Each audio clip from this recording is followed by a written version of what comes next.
Hello, my name is Evelyn, and I recently turned 32. I work at an international investment firm focused on foreign markets, while my husband, Brian, works in the service sector. Unfortunately, his job security is far from guaranteed, as his contract is renewed annually. The uncertainty that accompanies each renewal brings an unsettling tension, especially as the date draws nearer.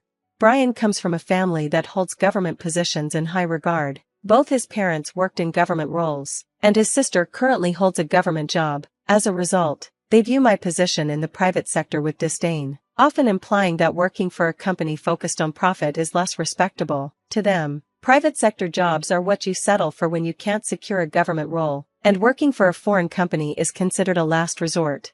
Since marrying Brian, we've been living with his family, and their open criticism of my job has only added to the strain. At one point, during a particularly anxious time regarding Brian's job security, I suggested that perhaps a permanent position in a regular company might be more stable. He quickly dismissed the idea, saying that if he couldn't be a civil servant, he'd rather not work at all. It's become clear that he hasn't even told his parents that his job is temporary, and he insists that I keep this a secret. Adding to the tension, Brian, perhaps influenced by his British upbringing, often talks about emotions he doesn't feel, creating a facade I struggle to understand. This situation leaves us navigating a maze of family expectations, job insecurity, and the pressure of maintaining a stable image for his family. He strives to appear successful in his career, yet keeps details of his finances private, rarely sharing his salary statements with me. The modest sums that go into our joint account make it hard to gauge the full picture.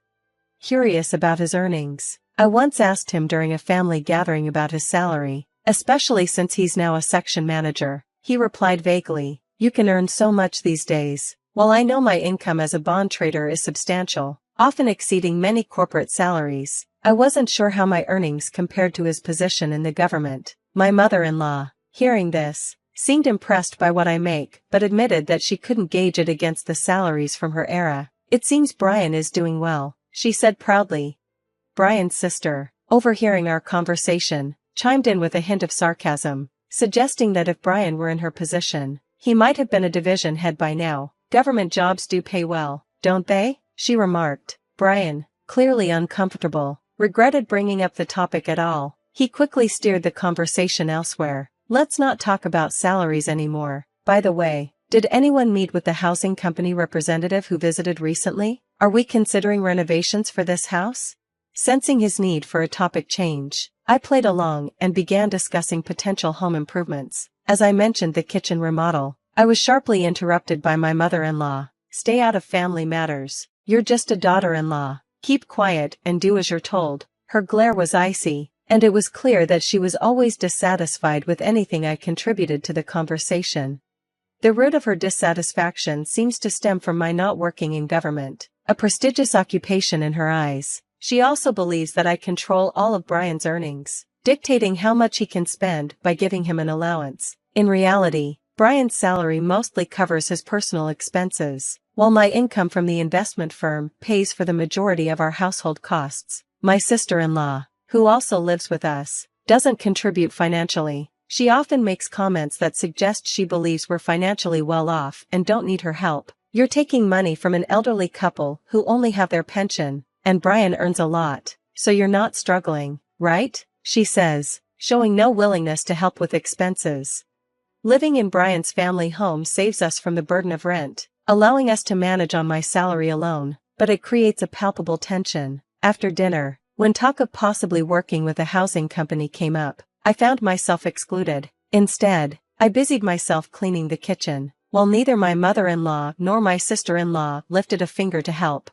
I quickly fell back into my daily routine of cooking, cleaning, and laundry, tasks that never seem to end. One advantage of my job at the foreign company is that it doesn't require overtime. As long as I finish my tasks efficiently during regular hours, I can leave on time, which is a huge relief. This arrangement allows me to keep a clear boundary between work and personal life, so I don't bring job-related stress into our home, an advantage I truly appreciate. On his days off, Brian often stays busy with his computer at home. Sometimes, I wonder if it's appropriate for him to bring work home, but when I voiced my concern, he simply shrugged and said, "I can't work overtime. If I don't finish on time, His response trailed off, leaving the issue unresolved and adding to the tensions we're already dealing with in our strained household. Lately, the atmosphere at home has been increasingly tense. Brian has become irritable and quick to anger, especially when I try to discuss anything with him. Recently, when I mentioned something about our housing situation, he snapped, "It's none of your business. Didn't Mom tell you that already? Just follow the rules. That's all you need to do." Despite managing both the household chores and our finances, his refusal to include me in certain discussions leaves me feeling sidelined and undervalued. One day, a representative from a home building company visited my in-laws' house. Everyone, except for me, gathered around a computer to discuss floor plans and housing designs. Curious, I approached with a cup of tea, hoping to catch a glimpse of the plans, but I was sharply rebuked with "You don't need to see this, go away." I was taken aback to discover that, instead of just renovating, they were planning to build an entirely new house. My father-in-law had mentioned wanting more space since our current home feels cramped, and it seems they are moving forward with those plans. Both of my in-laws are retired from government jobs and have accumulated a significant amount through their pensions. Since I moved in, they've been living solely on their pension, without contributing to the daily expenses, so it's likely they have substantial savings for the new construction. Choosing to distance myself from the ongoing housing discussions, I can't help but worry about what the future holds, especially concerning my sister-in-law, who is 29 and may soon decide to get married. I can't help but wonder if my sister-in-law plans to live in this new house too, which could complicate our already fragile family dynamics. Although it hasn't been explicitly discussed, I assume she will be moving into the new home. My feelings toward her are much like those I have for my mother-in-law. Neither is particularly helpful around the house, and both are quick to complain. I silently hope she'll marry soon and move out, relieving some of the tension. However, during a conversation with the homebuilder, my father-in-law revealed a surprising plan. He expressed a desire for the new house to accommodate multiple families. "Can we add another room? I want a house where my daughter and her future husband, my son, and us can all live together," he said. This was unexpected, especially since it implied that my sister-in-law's future husband might also live under the same roof. To my shock, there was no mention of the house being for Brian and me, just for Brian. It felt like I was being deliberately excluded from the plans. The proposed house is going to be large, but squeezing 4 households into the space available will undoubtedly be a challenge. While my in-laws and sister-in-law seem to be taking the lead on the project, I find myself sidelined, with no voice in the matter. Later, when the homebuilder and my family went out to visit the construction site, my mother-in-law coldly told me to stay out of it. "It's none of your business," she added, her tone spiteful. She seemed almost disappointed when I didn't respond. As the plans for the new house progressed, I found myself kept in the dark while the rest of the family prepared for the move.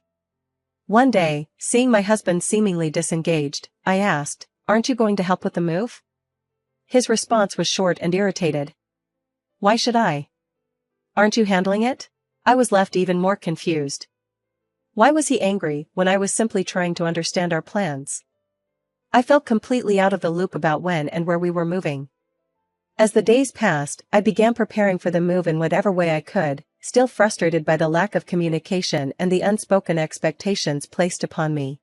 As moving day approached, I packed our belongings, keeping mine separate from my husband's. My patience with my mother-in-law's hostility was wearing thin, and I couldn't help but feel suspicious of the secretive discussions my husband was having about the new house. Finally, out of necessity, I asked him, "When are we moving?" His response was dismissive. "Just get ready, you don't need to know." From snippets of overheard conversations during meal times, it became clear the move was coming soon, yet no one bothered to tell me directly. It was as if I were merely a temporary housemate, not part of the family. The truth hit me hard when the movers showed up unannounced while I was cleaning up after breakfast. My mother-in-law casually said, "Leave them. We'll buy new ones." Then, with an almost taunting tone, she added, "By the way, do you plan to move into the new house with us?"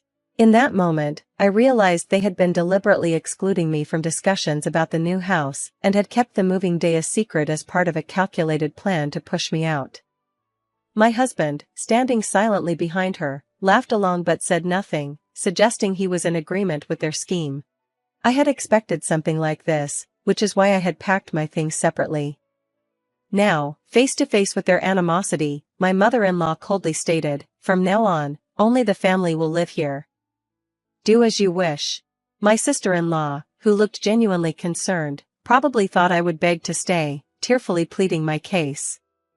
But I remained calm, which seemed to frustrate my mother-in-law even more. She snapped, "Anyone who relies on someone else's earnings should leave now. Brian will build the new house and pay off the loan with his salary. We don't need a freeloader." Her words were laced with anger, but ironically, they only made me more determined to stand my ground. I had already planned to leave. When I discovered that the financial foundation for the new house relied entirely on my husband Brian's salary to pay off the mortgage, I nearly laughed out loud. It was obvious from his reaction that he had been kept in the dark. His surprise was clear as he stood there, unable to challenge his furious mother, choosing silence over confrontation. His parents seemed convinced they could preserve their retirement funds by putting the full financial burden of the new home on Brian's shoulders. This revelation solidified my decision. With a calm smile, I shared my plans. I had decided to divorce Brian. My mother-in-law's response was immediate and loud, but before she could escalate, my father-in-law and sister-in-law intervened, pulling her away and leaving Brian and me alone in the old house. Brian reluctantly gave me the new house address after I insisted that I needed it to send the divorce papers. I quickly packed my few belongings, with the help of a friend, and made the final step in separating our lives. I transferred all the utility bills into Brian's name, before heading to my parents' home for a brief respite to regroup. Once I settled, I went to the new house where Brian and his family had moved. My mother-in-law was waiting, her tone sharp and unwelcoming. Ignoring her outburst, I approached Brian, divorce papers in hand, and asked him to sign them. As we stood there in the impressive new house, my mother-in-law couldn't contain her disdain. In a mocking tone, she sneered, "Useless wife, it's because she's not a government worker. Hurry up and say it." I couldn't help but retort, "What a splendid house. Are you sure you can manage it on Brian's salary?" Her face flushed with anger, and she snapped, "You're the outsider now, so don't concern yourself with us. Take the divorce papers and leave." I paused to take in my husband's pale, shocked expression, a silent acknowledgement of how dire the situation had become.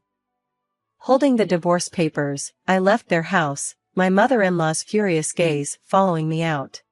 I headed straight to the town hall to submit the divorce documents, determined to close this chapter and move on. Feeling drained from the turmoil of married life, I found solace in settling into a small apartment close to my work. It was exactly what I needed, free from constant conflict and expectations of single-handedly maintaining a household. Life was much quieter and more peaceful without roommates who boasted about government employment or shirked their responsibilities. Just as I began to embrace my newfound tranquility and move on from thoughts of Brian, an unexpected call disrupted the calm. An unfamiliar number flashed on my phone, and to my surprise, it was Brian using a friend's phone. His voice cracked as he begged, "I can't pay the loan. Evelyn, will you come back to me? I can't afford the mortgage, the electricity, the water bills, or even my phone bill." Assuming he had turned to his family for help, I responded, "Your sister has a stable job, and your parents are retired with pensions. They should have some savings, right?" Dismissing his plea, I thought he would reach out to them for support. But then Brian confessed something far worse. His family's financial stability had been a facade. Their retirement savings had been wiped out in an investment scam, and his sister was drowning in credit card debt. The family that had always prided themselves on their financial prudence was now facing ruin. Their struggles had become evident after moving into the new house, which had stretched their finances to the breaking point. They reached out to me, hoping for support or perhaps a reconciliation, but I had no intention of re-engaging with them. I firmly declined, ending the conversation. Despite repeated calls, I kept my distance, letting the phone ring unanswered until they stopped trying to reach me. A while later, curiosity led me back to their neighborhood, where I was greeted by the sight of a for sale sign outside their recently acquired home. I spoke to a representative from the housing company and learned that my in-laws had sold the house shortly after moving in. Unable to manage the mortgage, a relative had co-signed the loan and was now facing financial hardship because of it. This was the same family that had once boasted about their secure government jobs and looked down on those in the private sector, including a relative who had co-signed the loan. Their financial collapse and the subsequent sale of the house had strained relationships with other relatives, leading to isolation. As I sat on my sofa, the irony of it all hit me. I couldn't help but chuckle at the absurdity of their situation. Once so proud of their bureaucratic status, they now found themselves viewed as burdens by their relatives. They had become a cautionary tale of financial mismanagement and misplaced pride. Meanwhile, my quieter, more genuine lifestyle seemed to shine in contrast to their downfall.